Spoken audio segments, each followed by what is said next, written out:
അരുണിനെ വിലക്കെടുക്കാൻ. അതുവഴി മകളുടെ മുമ്പിൽ അയാൾ നല്ല ഡാഡിയുമായി. മാത്രമല്ല, അയാൾ ഇനി എന്തു പറഞ്ഞാലും അരുൺകുമാർ കഴുതയെ പോലെ അനുസരിക്കുമെന്നുമായി. അമ്മുവിനെ വിവാഹം കഴിക്കണമെന്ന് ഒരു സുപ്രഭാതത്തിൽ മേനോൻ അരുൺകുമാറിനോട് ആവശ്യപ്പെട്ടാലുണ്ടല്ലോ. ഓഹോ, അപ്പോ അതാണ് മനസ്സിലിരിപ്പല്ലേ? എങ്കിൽ അയാളുടെ ഉദ്ദേശം നടന്നു തന്നെ. അയാൾ മനസ്സിലാക്കും ഈ ശിവരഞ്ജനിയുടെ യഥാർത്ഥ മുഖം. തീർന്നില്ല മേനോന്റെ അതിബുദ്ധിയുടെ ചരിത്രം. പ്രിൻസിപ്പാളുമായുള്ള സൗഹൃദം മുതലെടുത്ത് അയാൾ ആ പോലീസ് കംപ്ലൈന്റ് പിൻവലിപ്പിച്ചു. നല്ലൊരു അന്വേഷണം ഉണ്ടായാലേ താൻ പിടിക്കപ്പെടുമെന്ന് മേനോൻ അറിയാലോ. ഏത് ഇത്രയും കാര്യം നിങ്ങൾ അറിയിച്ചപ്പോ മനസ്സിന്നൊരു ഭാരം ഒഴിഞ്ഞു. ഇപ്പൊ ശാന്തത മാത്രം. ഇനിയിപ്പോ SP പോയിക്കോട്ടെ. ശരി. ഓ ഓ കോഫി മറന്നതാകും. പോട്ടെ, പിന്നൊരിക്കൽ കുടിക്കാം. പക്ഷേ ചെറിയൊരു ഇഞ്ചക്ഷന്റെ കൂടി കുറവില്ലേ എന്ന് ആലോചിക്കുമ്പോ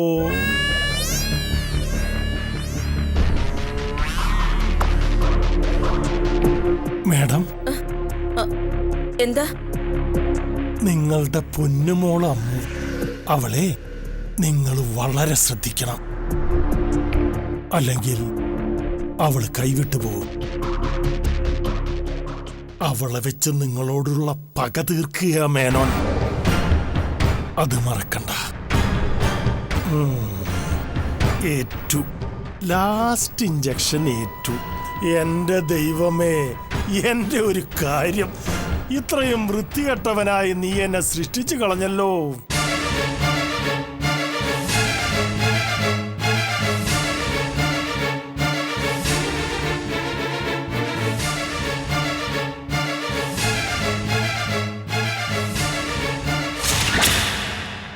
ശിവ, നീ എന്റെ വീട്ടിൽ വന്ന് ഡ്രൈവർ എടുത്ത് അട്ടഹാസം മുഴക്കിന്ന് കേട്ടല്ലോ. എന്താ നീ അവനോട് പറഞ്ഞത്? ധൈര്യമുണ്ടെങ്കിൽ ഞാൻ നിന്റെ മുമ്പിൽ വരട്ടെന്നോ? ദാ വന്നു. വേണമെങ്കിൽ നമുക്ക് ധൈര്യം ഒന്ന് പരീക്ഷിച്ചു നോക്കാം. ഈ ധൈര്യം കൊള്ളാം. എന്റെ വീട്ടിൽ വന്നു എന്നുള്ള ഈ വാചക കസർത്ത്, ഇതിന്റെ പകുതി ധൈര്യം വേണ്ടി വന്നില്ല നിങ്ങൾക്ക് ആ അരുൺകുമാറിന്റെ 17 ലക്ഷം മോഷ്ടിക്കാൻ, അല്ലേ? പണം മോഷ്ടിച്ചെന്നോ? ഞാനോ? ശിവ, സ്വന്തം നിലമറന്ന് സംസാരിക്കരുത്. നിലം മറക്കുന്നത് നിങ്ങളാ. മകളുടെ വിഡ്ഢിത്തരങ്ങൾക്ക് കൂട്ടുനിന്ന് സ്വന്തം വ്യക്തിത്വം പോലും കളഞ്ഞു കുളിച്ച്. എങ്ങനെ തോന്നി മനുഷ്യ ആ അരുൺകുമാറിന്റെ പണം മോഷ്ടിക്കാനായിട്ട്? നിങ്ങളൊരു അഡ്വക്കേറ്റ് അല്ലേ? കവർച്ചക്കാരുടെ കേസ് വാദിച്ച് ഒടുവിൽ അവരെ അനുകരിക്കാൻ തീരുമാനിച്ചു എന്നാണോ മറുപടി? കേട്ടപ്പോ എന്റെ രക്തം തിളച്ചതാ. വീണ്ടും ഭ്രാന്ത് പുലമ്പാതെ കാര്യം പറ. ഞാൻ ആരുടെ പണം മോഷ്ടിച്ചെന്നാ? വെറുതെ അനാവശ്യം വിളിച്ചു പറഞ്ഞാലുണ്ടല്ലോ. വ്യക്തമായ തെളിവുകൾ കിട്ടിയിട്ടാണ് ഞാൻ സംസാരിക്കുന്നത്. അരുൺകുമാറിന്റെ ക്യാഷ് ബാഗ് ഗുണ്ടകളെ വിട്ട് മോഷ്ടിപ്പിച്ചത് നിങ്ങളാ. പിന്നെ വലിയൊരു ധർമ്മിഷ്ഠനെ പോലെ ആ പണം സ്വന്തം കയ്യിൽ നിന്ന് എടുത്ത് കൊടുക്കുകയും ചെയ്തു. ഈ നാടകമൊക്കെ ആരും അറിയില്ലെന്ന് കരുതിയോ നിങ്ങള്? പച്ചക്കള്ളം. ഏത് റാസ്കലായി കള്ളക്കഥ സൃഷ്ടിച്ചത്? ധൈര്യമുണ്ടെങ്കിൽ എന്റെ മുമ്പിൽ ഇത് പറയാനോട്. മറ്റുള്ളവരെ പഴിചാരിക്കൊണ്ട് രക്ഷപ്പെടാന്നൊന്നും കരുതണ്ട. സ്വയം രക്ഷയ്ക്കുള്ള എല്ലാ പഴുതുകളും അറിയാവുന്ന മിടുക്കനാണല്ലോ നിങ്ങള്. പക്ഷേ ഇവിടെ അത് വിലപ്പോവില്ല. നിങ്ങൾ ഇപ്പൊ ചിന്തിക്കുന്നതും ഇനി അങ്ങോട്ട് ചിന്തിക്കാനിരിക്കുന്നതും വരെ ഗണിച്ചറിയുന്നവളാ ഞാൻ. ഓഹോ, അതും ചെയ്തോ? എങ്കിൽ ശരി, എന്നാ ഇതും കൂടി പറയും. ഇനി ഞാൻ എന്തൊക്കെ ചെയ്യണം? എന്റെ മോളുടെ മുമ്പിൽ ഇമേജ് പുതുക്കേണ്ട അവസ്ഥയൊന്നും എനിക്കില്ല.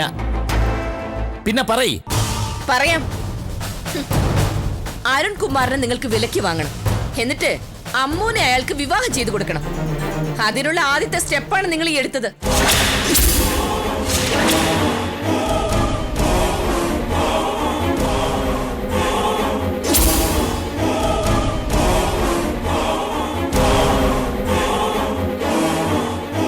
തോന്നിയാസം പറഞ്ഞാണ്ടല്ലോ. ഒച്ച വെക്കണ്ട. ഇതൊരു വീടാ. നിങ്ങളുടെ മുഖത്ത് നോക്കി ഇത്രയെങ്കിലും പറഞ്ഞില്ലെങ്കിലേ എനിക്ക് സമാധാനം കിട്ടില്ല. അതുകൊണ്ട് പറഞ്ഞതാ. എങ്കിൽ മനസ്സമാധാനം കിട്ടുന്ന ഒന്നുകൂടി നീ കേട്ടോ. നീ പറഞ്ഞ പോലെ അമ്മുവിന്റെ സന്തോഷം എന്താണോ അതിന് മാത്രമേ ഞാൻ പ്രാധാന്യം കൊടുക്കൂ. അവൾക്ക് വേണ്ടി ആരെങ്കിലും വിലക്കെടുക്കണോ തോന്നിയാൽ അതും ഞാൻ ചെയ്തിരിക്കും. എങ്കിൽ വക്കീൽ അധികം വൈകാതെ ജയിൽ വാസത്തിനുള്ള വാറണ്ട് പ്രതീക്ഷിക്കാം കോടതിയിൽ നിന്ന്. അതും കാണേണ്ടി വരും നിങ്ങളുടെ പൊന്നുമോൾ അമ്മുവിന്. ജയിലിൽ കിടക്കുന്ന ഡാഡി മോളുടെ മുമ്പിൽ ഇമേജ് ഉണ്ടാക്കാൻ പിന്നെ നിങ്ങൾ കഷ്ടപ്പെടേണ്ടി വരില്ല.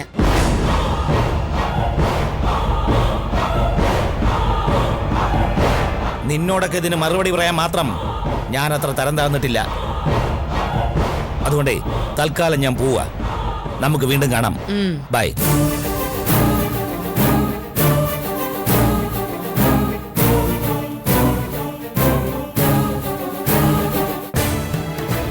കള്ളൻ, പിടിച്ചുപറിക്കാരൻ, നിന്റെ അമ്മ എനിക്ക് ചാർത്തി തന്ന വിശേഷണങ്ങൾ. അരുണിന്റെ കയ്യിൽ നിന്നും 17 ലക്ഷം തട്ടിയെടുത്ത ആളെ ശിവ സ്വന്തം ബുദ്ധി ഉപയോഗിച്ച് കണ്ടെത്തി. അഡ്വക്കേറ്റ് രാധാകൃഷ്ണ മേനോനെ. ഡാഡി, അങ്ങനെ അവൾ പറയല്ല, അലറുകയായിരുന്നു. അതും പോരാഞ്ഞ് എന്റെ ചില ഫ്രണ്ട്സിനെയും വിളിച്ചു പറഞ്ഞതായി ഞാൻ അറിഞ്ഞു. ഞാനൊന്നും അറിഞ്ഞില്ല ഡാഡി. ഈ അമ്മ. അവൾ എന്ത് മനസ്സിലാക്കി എന്നെ കുറിച്ച്? കോടിക്കണക്കിന് രൂപയാ ഈ കൈകളിലൂടെ കടന്നുപോയത്. പണത്തിന് ഒരു കാലത്തും എനിക്കൊരു കുറവും വന്നിട്ടില്ല. അതൊന്നും മോഷ്ടിച്ചോ പിടിച്ചു പറിച്ചോ ഒന്നും ഉണ്ടാക്കിയതല്ല. ജീവിതത്തിൽ ഒരു നിമിഷം പോലും പാഴാക്കി കളയാതെ സെഷൻസ് കോടതി മുതൽ സുപ്രീം കോടതി വരെ വീറോട് ഓടി നടന്ന് വാദിച്ചുണ്ടാക്കിയതാ ഞാൻ. അതിലൊന്നും ആരുടെയും ചോരയും കണ്ണീരും പുരണ്ടിട്ടില്ല ഈ നിമിഷം വരെ. ഡാഡി, ആരെങ്കിലും എന്തെങ്കിലുമൊക്കെ പറഞ്ഞെന്ന് വെച്ച് ഇങ്ങനെ ഇമോഷണൽ ആവണോ? ഇല്ല മോളെ, ഡാഡി ഇമോഷണൽ ആവുന്നില്ല. മോളോട് ഷെയർ ചെയ്യുന്നു എന്ന് മാത്രം. ഡാഡിക്കെല്ലാം തുറന്നു പറയാൻ എൻ്റെ ജീവിതത്തിൽ എൻ്റെ മോള് മാത്രമേ ഉള്ളൂ. പിന്നെ പലതും പറഞ്ഞ കൂട്ടത്തിൽ ശിവ എടുത്തു പറഞ്ഞൊരു കാര്യമുണ്ട്. ഞാൻ മനഃപൂർവ്വം കള്ളം പറയുകയാണെന്ന്. വക്കീലിൻ്റെ ജോലി അതാണെന്നാണല്ലോ വെപ്പ്. കോടതിയിൽ ഡാഡി കള്ളം പറഞ്ഞിട്ടുണ്ട്, കള്ളസാക്ഷി പറയിപ്പിച്ചിട്ടുണ്ട്. അത് പക്ഷേ സ്വന്തം കക്ഷികൾക്ക് വേണ്ടിയായിരുന്നു, അവരെ രക്ഷിക്കാൻ വേണ്ടിയായിരുന്നു. അവരുടെ ഭാഗത്ത് ശരിയുണ്ടെന്ന് ബോധ്യമായതുകൊണ്ടായിരുന്നു. അല്ലാതെ കോടതി മുറിക്ക് ഡാഡി കള്ളം പറഞ്ഞിട്ടില്ല. മോളങ്ങനെ കരുതുന്നുണ്ടോ? എന്താ ഡാഡി ഇത്? ഞാൻ ഡാഡിയുടെ മോളല്ലേ. ഞാൻ ഡാഡിയെ മനസ്സിലാക്കിയ പോലെ വേറെ ആരെങ്കിലും മനസ്സിലാക്കിയിട്ടുണ്ടോ? പിന്നെ അമ്മയുടെ കാര്യം, അത് സാരമാക്കണ്ട. അമ്മയ്ക്കല്ലേലും ഡാഡിയെ മോശക്കാരനാക്കാൻ ഭയങ്കര താല്പര്യം. അതൊക്കെ നമുക്കും അറിയാവുന്നതല്ലേ. ഡാഡി അതൊന്നും ശ്രദ്ധിക്കണ്ട. Just leave it. വിട്ടുകളാ. അങ്ങനെ വിട്ടുകളയാൻ പറ്റില്ല അമ്മു. നിന്റെ അമ്മ എന്ത് കരുതുന്നുള്ളത് മാത്രമല്ല ഇവിടുത്തെ ഇഷ്യൂ. ആരൊക്കെ ചേർന്ന് എനിക്കെതിരെ എന്തൊക്കെയോ കളികൾ കളിക്കുന്നുണ്ട്. അതാരാണെന്ന് എനിക്കറിയണം, എന്തിനു വേണ്ടിയാണെന്നും അറിയണം. അതാരായാലും അവരുടെ കയ്യിലെ കരുവായി മാറിയിരിക്കുകയാണ് നിന്റെ അമ്മ. ഡാഡി, കഴിഞ്ഞ ദിവസം ആ സുമേച്ചിയുടെ വീട്ടിലെ ഉണ്ണിത്താൻ അങ്കിളില്ലേ, അയാൾ വീട്ടിൽ വന്നായിരുന്നു. അമ്മയോട് എന്തൊക്കെയോ കാര്യമായി സംസാരിക്കുന്നുണ്ടായിരുന്നു. ഉണ്ണിത്താനോ? തികഞ്ഞ ശകുനിയാണവൻ. Police department ഉള്ളപ്പോഴേ എനിക്കറിയാവനെ. ഇപ്പൊ കൈക്കൂലി കേസിൽ സസ്പെൻഷനിലോ മറ്റോ ആണ്. അവൻ ഇവിടെ വന്നോ? ശിവയ്ക്ക് എന്താ അവനുമായിട്ടുള്ള ബന്ധം? അതൊന്നും എനിക്കറിയില്ല ഡാഡി. അപ്പോ കാര്യങ്ങൾ വ്യക്തമായി. ഒരു കേസിന്റെ കാര്യത്തിൽ അവനും ഞാനും തമ്മിൽ ഒരസിയിട്ടുണ്ട് മുമ്പ്. അതിന്റെ വൈരാഗ്യമുണ്ട് അവന്. ഇനി അങ്ങോട്ട് ശരിക്കും സൂക്ഷിക്കണം. കേറി ചെന്നിടം മുടിക്കുന്നവനവൻ. എന്തോ ചതി അവൻ പ്ലാൻ ചെയ്തിട്ടുണ്ട്. അതിന്റെ തുടക്കമെന്നോണം ശിവയെ അവൻ സ്വാധീനിക്കാൻ ശ്രമിച്ചിട്ടുണ്ട്. കരുതിയിരിക്കണം നമ്മളെല്ലാം. അയ്യോ, കഷ്ടം കഷ്ടം. ഒന്നും SP അറിഞ്ഞതല്ല. നിങ്ങൾക്കറിയാലോ, അറിഞ്ഞുകൊണ്ട് ആർക്കും ഒരു ഉപദ്രവം ചെയ്യുന്ന സ്വഭാവം ഈ SP-ക്കില്ല. അപ്പൊ ശരി, കാണാം. SP ഇപ്പോഴേ ഒരു കോൺഫറൻസിൽ പങ്കെടുക്കാൻ വേണ്ടി പോലീസ് ക്ലബിലാ. ഓക്കെ, പിന്നെ കാണാം.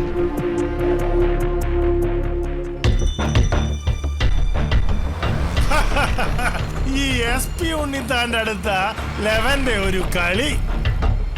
ഇതാ മിക്കി മൗസ് കാർട്ടൂൺ ഇടയ്ക്കിടയ്ക്ക് കാണുന്നതിന്റെ ഗുണം. കള്ളം പൂച്ച പിടിക്കാൻ വന്നപ്പോ സൂത്രക്കാരൻ എലി കുറുക്കു വഴിയിലൂടെ ഓടിച്ചാടി രക്ഷപ്പെട്ടു. ഈ പൂച്ചയുടെ ഒരു കാര്യം, അയ്യോ, കഷ്ടം കഷ്ടം കഷ്ടം.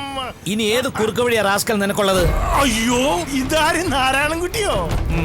എന്നാക്കെയുണ്ട് വിശേഷങ്ങള്? അനിയത്തി രൊക്കറ്റൊക്കെ കഴിച്ചായിരുന്നോ? ചിട്ടി പിടിച്ച കാശ് ഞാൻ വീട്ടിലോട്ട് കൊടുത്തു വിട്ടായിരുന്നു കേട്ടോ. അയ്യോ, ടിപ്പർ ലോറി എന്നെ കൊല്ലാൻ വരുന്നേ. ആരെങ്കിലും രക്ഷിക്കണേ.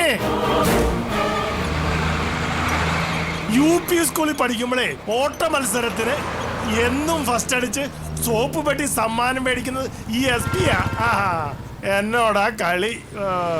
സഹോദര ഒന്ന് നിർത്തണേ. കുട്ട നീ എന്നെ നിനക്ക് ഇഷ്ടമുള്ളടത്തൊന്ന് ഡ്രോപ്പ് ചെയ്യൂ. ചേട്ടൻ കേറ്. താങ്ക് യു കേട്ടോ.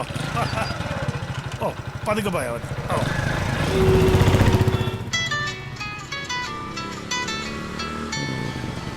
കുട്ടാ ഡാ നിന്റെ ഫോൺ അടിക്കുന്നു.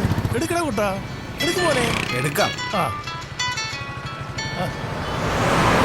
ഹലോ, ഞാൻ ദാ വരുന്നു സാർ. എങ്ങോട്ടാ കുട്ടോ? ബീവറേജസിലോട്ടാണോ? വിട്ടോ എന്നാൽ.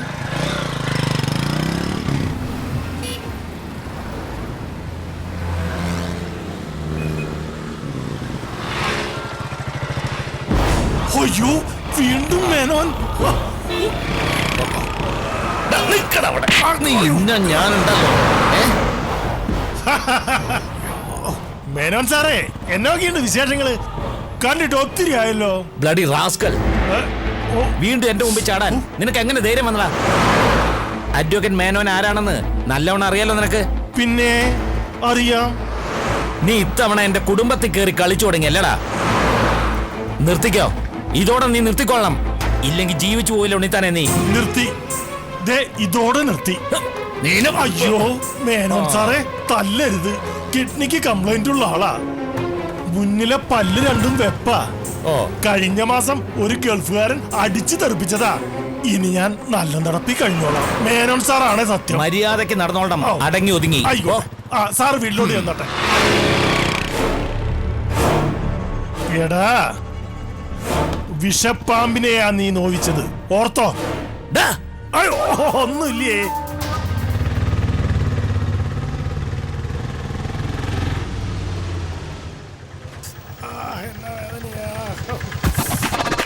അയ്യോ കഷ്ടം കഷ്ടം. ഇങ്ങോട്ട് ഇറക്കാം. നീ ചങ്ങനാശ്ശേരിക്കാരനാണോ? അല്ല.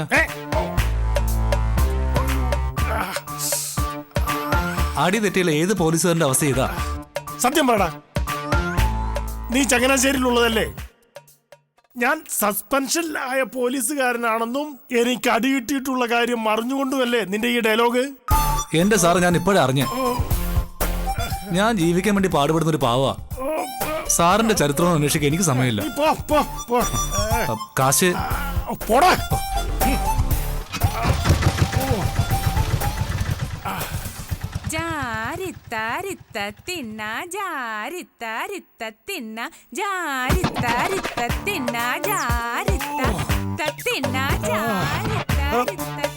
നിർത്തടി.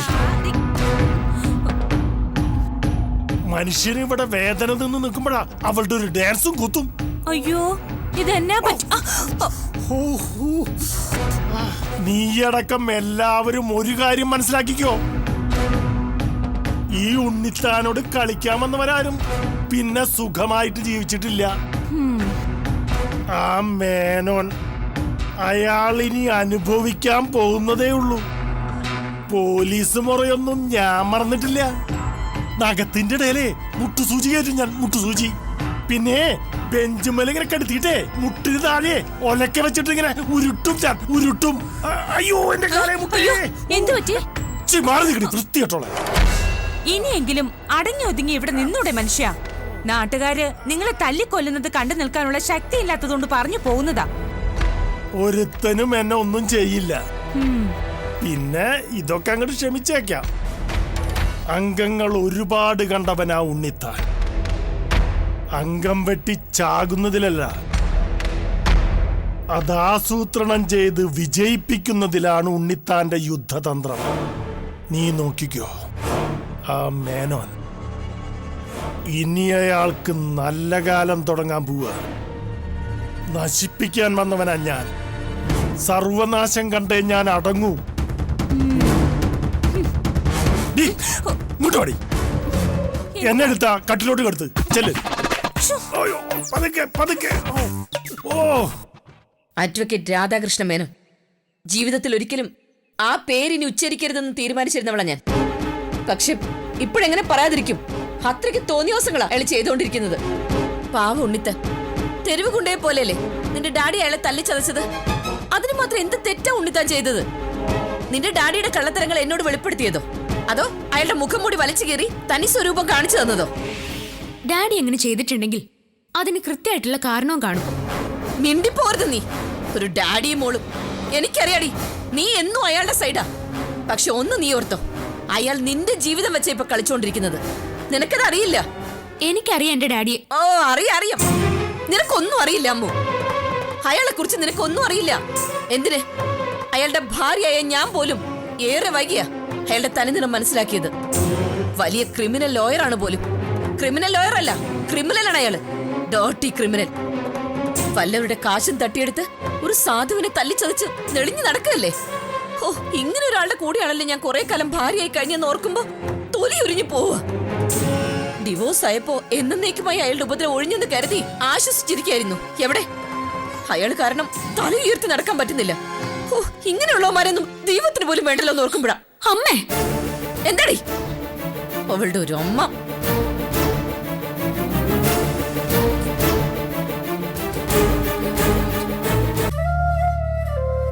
ചാരു, എന്താ അരുവേട്ടാ? മേനോൻ സാറിന്റെ പണം തിരികെ കൊടുക്കാതെ എനിക്കൊരു മനസമാധാനം കിട്ടില്ല. വലിയൊരു അപകടത്തിൽ നിന്ന് എന്നെ രക്ഷിച്ചത് അദ്ദേഹത്തിന്റെ വലിയ മനസ്സാ. പക്ഷെ ഇത്രയും പണം, അതും വലിയ ബന്ധമൊന്നുമില്ലാത്ത നമുക്ക് വേണ്ടി. അരുവേട്ടന്റെ വിഷമം എനിക്ക് മനസ്സിലാവുന്നുണ്ട്. ആ പണം എങ്ങനെ നമുക്ക് തിരിച്ചു കൊടുക്കാവുന്നേ? ലോക്കറിൽ കുറച്ച് ഓർണമെന്റ്സ് ഇരിപ്പില്ലേ, അത് നമുക്കങ്ങ് വിൽക്കാം. പിന്നെ PF നിന്ന് കിട്ടാവുന്ന അത്രയും ലോണും എടുക്കാം. ഈ PF ഒക്കെ പിന്നെ എന്തിനാ അരുവേട്ടാ? ആ, ഇതൊക്കെ ഞാനും ആലോചിച്ചതാ ചാരു. പക്ഷെ അതൊന്നും കൊണ്ട് ഒന്നും ആവില്ല. കൂടി വന്ന ഒരു 10 ലക്ഷം വരും. പിന്നെയും വേണ്ട 7. അതുമാത്രമല്ല, ഓപ്പറേഷൻ നടത്താനുള്ള പണം വേറെയും കണ്ടെത്തണ്ടേ? അതാരോട് ചോദിക്കും? ഓ, അപ്പൊ എന്താ നമ്മൾ ചെയ്യാ? ആ, ശനിദശക്കാരൻ ഐശ്വര്യത്തിനു വേണ്ടി പഴനി പോയി മുട്ടയടിച്ച കല്ലുമഴ പെയ്യൂന്ന് കേട്ടിട്ടുണ്ട്. അതുപോലെയായി എന്റെയും സ്ഥിതി. അല്ല, വിധിയെ പഴിച്ചിട്ടൊന്നും കാര്യമില്ല. ഒക്കെ എന്റെ ശ്രദ്ധ കുറവുകൊണ്ട് പറ്റിയതല്ലേ. ഇത്രയും പണം ഒറ്റയ്ക്ക് കൊണ്ടുപോകാന്നുള്ള ആത്മവിശ്വാസമായിരുന്നു എനിക്ക്. എന്നിട്ടോ ഇപ്പൊ ആത്മവിശ്വാസവും ഇല്ല, വിശ്വാസവും ഇല്ല. മരിച്ചാലോ എന്ന് വരെ തോന്നുക ഇപ്പോ. അരുവേട്ടാ,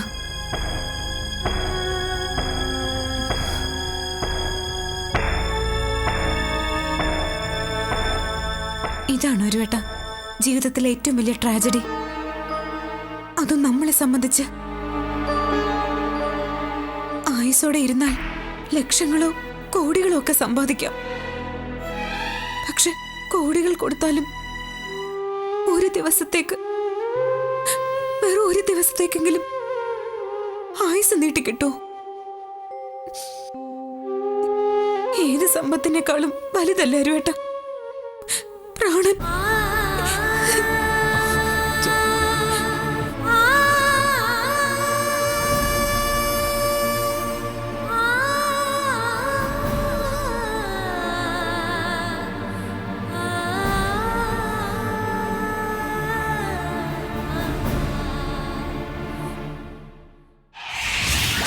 ഇത്തവണ ക്ലെയിം എമൗണ്ട് വളരെ കൂടുതലാണ്. ആളുകൾ ദീർഘായുസോടെ ഇരിക്കുന്നതാ LICക്ക് ലാഭം. ആളുകളൊക്കെ ഇങ്ങനെ അകാലചരമം പ്രാപിച്ച ലൈഫ് ഇൻഷുറൻസ് കോർപ്പറേഷൻ ക്ലെയിം കൊടുത്ത് മുടിയല്ലോ. പക്ഷേ പോളിസി ഉടമ നേരത്തെ മരിച്ചെങ്കിലേ അയാളുടെ പാവം വീട്ടുകാർക്ക് ആ പോളിസി കൊണ്ട് എന്തേലും ഗുണം ഉണ്ടാവുള്ളൂ സർ. അത് അവരുടെ കാര്യം. നമ്മളെപ്പോഴും കോർപ്പറേഷന്റെ ഭാഗത്ത് നിന്ന് ചിന്തിക്കണം. LICയുടെ ലാഭം എങ്ങനെ വർദ്ധിപ്പിക്കാം എന്നാണ് നമ്മളെപ്പോഴും ആലോചിക്കേണ്ടത്. പോളിസി ഉടമയുടെ ആരോഗ്യവും ആയുസ്സും കൂട്ടാൻ നമ്മൾ മുന്നിട്ടിറങ്ങണം. LIC തന്നെ മുൻകൈയെടുത്ത് ഹെൽത്ത് ക്യാമ്പുകളും മെഡിക്കൽ ചെക്കപ്പുകളും നടത്തണം. ആളുകളുടെ ആയുസ് കൂടിക്കൂടി വരട്ടെ, LICയുടെ ലാഭവും കൂടട്ടെ. എങ്ങനെയുണ്ട് എൻ്റെ ഐഡിയ? നല്ല ഐഡിയ. Thank you sir. എനിക്കൊരു കാര്യം പറയാനുണ്ടായിരുന്നു. പറയൂ പറയൂ. ഇതുപോലുള്ള വല്ല നോവൽ ഐഡിയയുമാണെങ്കിൽ വേഗം പറയൂ. അല്ല സർ, ഞാനൊരു പോളിസി എടുക്കുന്നതിനെ കുറിച്ച്. എടുത്തോളൂ, നല്ല കാര്യമല്ലേ. ചാരുലത എന്തായാലും ഇപ്പോഴൊന്നും മരിക്കില്ല. അപ്പൊ പിന്നെ കോർപ്പറേഷന് നഷ്ടവും ഉണ്ടാവത്തില്ല. ആട്ടെ, എത്ര എമൗണ്ടിന് പോളിസി എടുക്കാൻ ഉദ്ദേശിക്കുന്നത്? 20 ലക്ഷം. ഓ, 20 ലക്ഷമോ? അപ്പോ വലിയൊരു തുക പ്രീമിയമായി അടയ്ക്കേണ്ടി വരുമല്ലോ. അത് അധികകാലം അടയ്ക്കേണ്ടി വരില്ലല്ലോ. എന്താ പറഞ്ഞത്? ഏയ്, ആ അടയ്ക്കാമെന്ന് പറയായിരുന്നു. ഓ അങ്ങനെ. ചാരുലതയെ പോലുള്ള നല്ല ആറ്റിറ്റ്യൂഡുള്ള സ്റ്റാഫുകൾ നമ്മുടെ ഓഫീസിൽ കൂടി വരട്ടെ. All the best. Thank you sir. Welcome. Congress party സാധാരണ ചെയ്യാറ്. അല്ലാതെ കോലാഹലമുണ്ടാക്കുന്നത് ശരിയല്ലെന്നും മുരളീധരൻ പറഞ്ഞു. പാർട്ടിയിൽ ഇക്കാര്യം ചർച്ച ചെയ്യണമെങ്കിൽ അതിന് തയ്യാറാണ്. മന്ത്രിസഭ പുനഃസംഘടിപ്പിക്കണമെന്ന അഭിപ്രായമുണ്ടോ എന്ന ചോദ്യത്തിന് അക്കാര്യം മുഖ്യമന്ത്രിയുടെ ചാരു,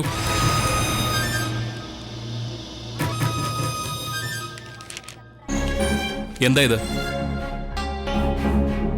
ഇത് LIC പോളിസി അല്ലേ? അതുകൂടി അറിയില്ലെന്നുണ്ടോ കോളേജ് പ്രൊഫസർക്ക്? ഇത് എന്തിനാന്നാ ചോദിച്ചത്? ലോകത്തുള്ള മനുഷ്യരൊക്കെ പിന്നെ പോളിസി എടുക്കുന്നത് എന്തിനാ? അതിന് തന്നെ. ഇരിക്കട്ടെ, എന്റെ പേരിൽ ഒരു 20 ലക്ഷത്തിന്റെ പോളിസി. ഇപ്പൊ ഇങ്ങനെ ഒരു പോളിസി എടുത്തതിന്റെ ആവശ്യം എനിക്ക് അറിയേണ്ടത്. മേനോൻ സാറിന്റെ കടം വീട്ടണ്ടേ? അതിന് പണം വേണ്ടേ? അതിനായി ഈ പോളിസി. പോളിസി എടുത്താലുടനെ LIC നമുക്ക് പണം തരുമെന്ന് നിന്നോട് ആരാ പറഞ്ഞത്? ഇല്ല, ഒന്നുകിൽ പോളിസിയുടെ കാലാവധി കഴിയണം, അല്ലെങ്കിൽ അതെടുത്ത ആളുടെ കാലാവധി കഴിയണം. എന്റെ കാര്യത്തിൽ രണ്ടാമത്തേത് ഉടനെ സംഭവിക്കുമല്ലോ.